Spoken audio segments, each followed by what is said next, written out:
کۆمەڵە چاوەڕوانی بومبی بێگانە مەبن.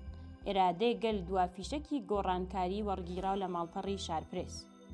لە پەیامێکی تند و فرەڕەهەندا ڕێکخراوی کوردستانی حیزبی کۆمۆنیستی ئێران کۆمەڵە هەڵوێستی فەرمی خۆی سەبارەت بە پەرەسەندنی سەربازیەکانی ناوچەکە و ئاسۆی گۆڕانکاریەکان لە ئێران ڕاگەیان. کۆمەڵە هشداری دەدات لەوەی نابێت پرسی کورد بکرێتە قوربانی ململانەی هێزە هەریمی و جیهانیەکان و جەخت دەکاتەوە شەڕ ڕێگەیەکی جێمتمانە نییە بۆ ڕوخانی ڕژیم. تەڵەی شەڕ و ئەزموونی تاڵی ڕابردوو.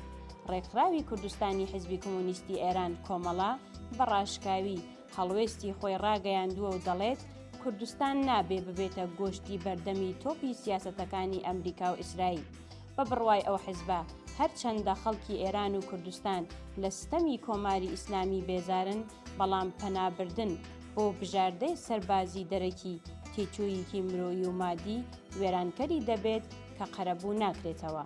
ڕاگەیاندراوەکەی کۆمەڵە ئاماژە بەوە دەکات شەڕ دەکرێت ببێتە تەمەنی دووەم بۆ ڕژیم، ڕێک وەک ئەوەی لە شەڕی 8 ساڵەی ئێران و عێراقدا ڕوویدا کە دەسەڵات وەک ئامرازێک بۆ سەرکوتی ناوخۆی و شەریعەتدان بەمانەوەی خۆی بەکاری هێنا، ڕەخنە لە گرەوی هەڵەی لایەنە کوردیەکان. بەشێکی دیکەی ڕاگەیاندراوەکەی ڕێکخراوی کوردستانی حیزبی کۆمۆنیستی ئێران کۆمەڵە تەرخان کراوە بۆ ڕەخنەگرتن لەو لایەنە کوردیانەی کە هیوایان لەسەر هاوپەیمانیە نێودەوڵەتیەکان هەڵچنی بوو. کۆمەڵە دەڵێت ئەو حیزبانە وایان دەزانی بە چوونە ناو کایەی هێزە جیهانیەکان دەبنە ئەکتەری بەهێز.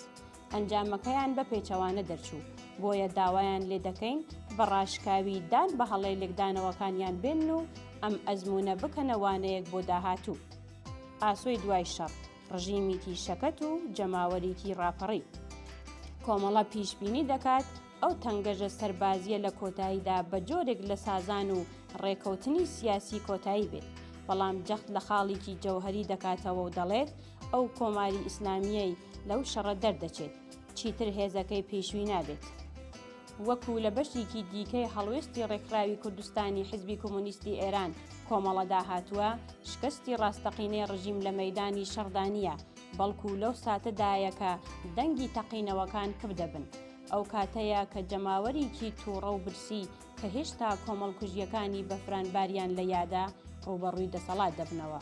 استراتیژی نوێی ئێرادەی گەل لە بڕی بۆم.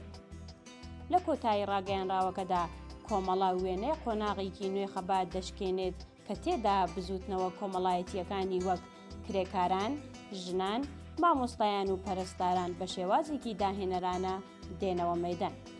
بۆ ئەوەش کۆمەڵە بە گەشتبینیەوە دەڵێت ئەو ڕۆژە دەبینین کە ئەو هێزەی نەکەوتە ناو هاوپەیمانیە پڕکەم و کۆڕیەکان چۆن سەربەرزانە و بە پشت بەستن بە ئێرادەی گەل قۆناغێکی نوێ خەبات دەست پێ دەکات.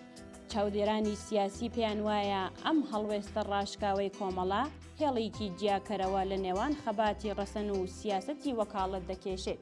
وەکو کۆمەڵە هشداری دەدات مێژوو بەزەیی بەو لایەنانە نایێتەوە کە چارەنووسی نەتەوەیەک بە بمب و پلانەکانی بێگانەوە گرێ دەدەن.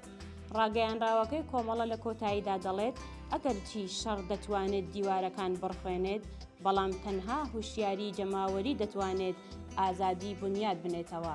ئێستاش هەموو چاوەکان لەسەر ئەو قۆناغە نوێیە کە کۆمەڵە بەڵێنی دەدات، قۆناغێک کە تێدا هێزی شەقام جێگەی تەقەمەنیەکان دەگرێتەوە.